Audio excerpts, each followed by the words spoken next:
Hey everyone, back again. Today we're gonna do a Reaper at the Gates, Book Three in An Ember in the Ashes series by Sabaa Tahir. Um, let's just start off by saying this: this book was definitely better than Book Two. Book Two was a drag. This was better in certain aspects. So let's start off with the pros. Um, I should say to for all those out there, there'll probably be spoilers in this review. So if you don't want any spoilers to the series, go read the book first, then come back and we can discuss it. All right, let's start off with first thing. There's a few good payoffs. I really liked how they tied Cook's identity together. Uh, Her being Laya's mother is pretty cool, and I like how that kind of ties back to the first book. Um, I also really like getting more about the history between scholars and the Jinn, and I find the world building, not the cultural world building necessarily, but the mythical, magical mythos that is real within the world, really cool. I mean, like the world building of like the cities and other states and stuff like that. Like I don't. I mean, it might be partially because I don't have a physical book, so I don't know if there's a map in there, which I'm sure there is, because like every fantasy series has a map. But I can't really tell the difference between what city they're in, but like the magical beings and stuff like that are pretty cool, and I really enjoy that part of the book. Um,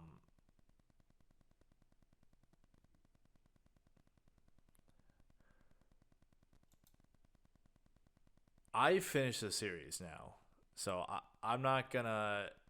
I'm gonna bring one of these points back to be a critique.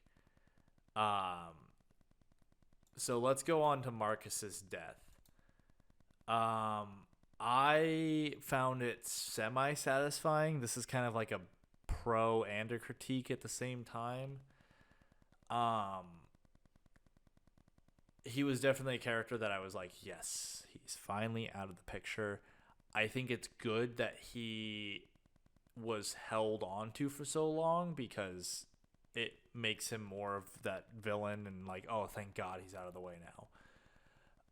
I don't particularly like Helene sympathizing with him. Um, like he is a horrible person. Marcus is not great in any way. He's crazy. He's crazy in a way of like not like just violent and like needs help badly. Uh and he's just not a great guy in any way. I've never seen any characterization other than like maybe well, no, even with like his brother in the first book, like it, there was just never a point where I was like, wow, this guy's got something going on that needs to be dealt with. It was mostly just like, wow, this guy's just a jerk. And so her sympathizing makes it kind of feel like the author Saba is trying to make us sympathize with Marcus, like because she is, but like we don't need that. Helene could have done the merciful thing and still been like, nah, he was horrible. There's like she doesn't have to be an awful person to him because he's terrible, but that doesn't mean that she needs to sympathize with him either. Um, I'm gonna start off with this because this is my pros because this I wrote this review before I finished book four, and I'm just about like I've got like 7 minutes left of book four. There's a part in book three where I can't remember for the life of me what they're called, but there's people that like can detect magic and stuff like that within the world, and they're like a certain people, and they're used a little bit in book the next book, which I'll get to. But in this book, it's set up where there's like a conversation where like it seems like Laya might go learn from them and learn more about her powers and the magic that she wields. And I was like, sweet, that sounds really cool. I want to know more about how this magic works too.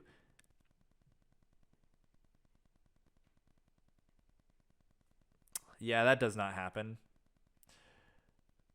We do get a little bit more, but we'll get to that later. But she doesn't go train, and it's kind of disappointing because I was like so excited, and that's on me because I got my expectations up. Right, that's my fault. Not saying that I shouldn't expect quality, but it's just that's my own personal thing for getting excited about that thing and then it not happening. So, um, this book, like the first half of this book, and I think this is a problem with all of the books that they tend to have parts like hours of the book that really, really drag on. And the first half of this book was just slow. And I was super bored. And I think I talked about this in the last review a little bit, but this it's too late now because they're published. I understand that, but this is something to keep in mind for, if you write, I do writing, it's also just a good critique for hopefully that we can help other authors in the future not make these mistakes. This book is one that needs to be cut. It needs to be cut down heavily. I would drop it almost, I think it's like a 15, 16-hour audiobook. I drop it to a 10, maybe even a 9 or an 8. I think if you cut down the fluff that's in these books, there'd be some good story, like meat of the story here. It needs to be developed a little bit further, I would think. But overall, there's some good things in here. I really like some of the payoffs, some of the world building and lore is really cool. But it's too much. It's too much fluff and too much dragging and too much.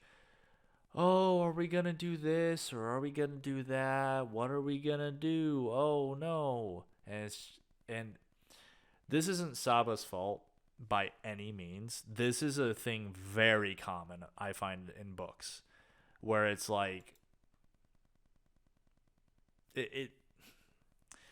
I think it's because, like, that's just, it's just become kind of a thing because there's just so many published things, right? Okay.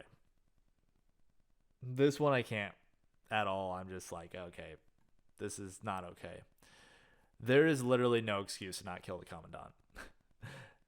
There's every excuse Helene makes is just that. It's an excuse. An excuse from the author to us, the reader, not from Helene. Helene was trained by the Commandant. She is trained at one of the best military facilities in this nation, this fictional nation. She can do an assassination. She makes a point of that in her dialogue. And it's like, oh no, I can't. I wrote down this one. We can't kill her because I want to destroy her.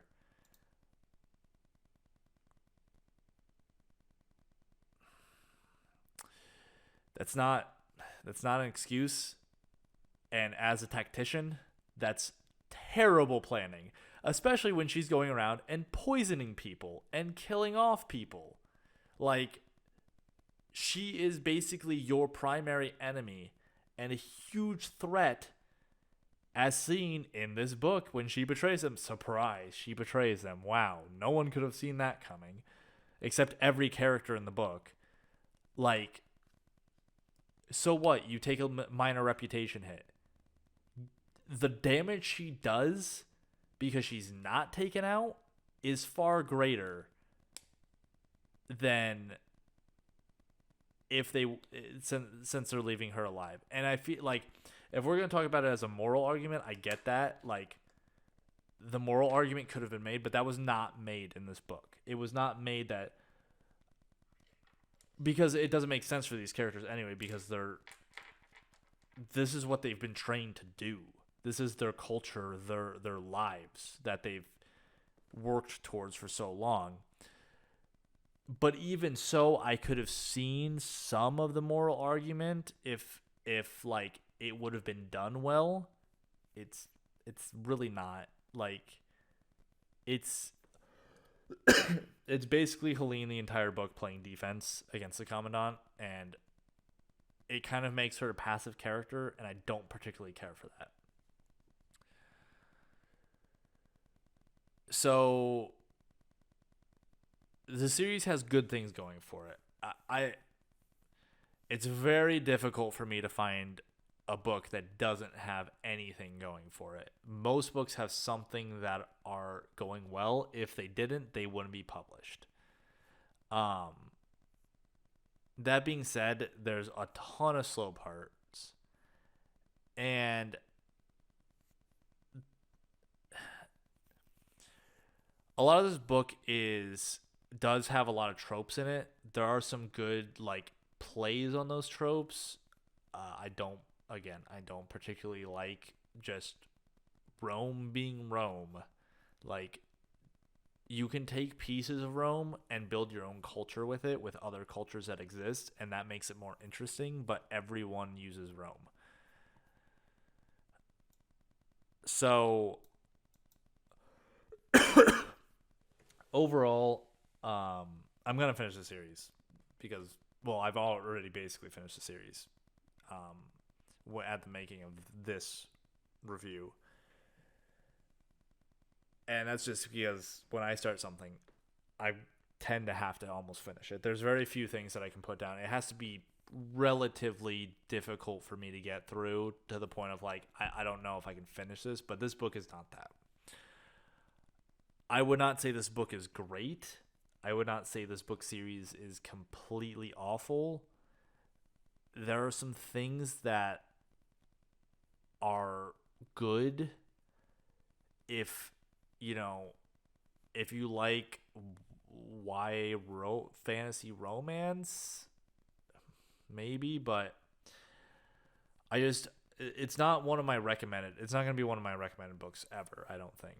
But it's not going to be one of my like never read this book ever.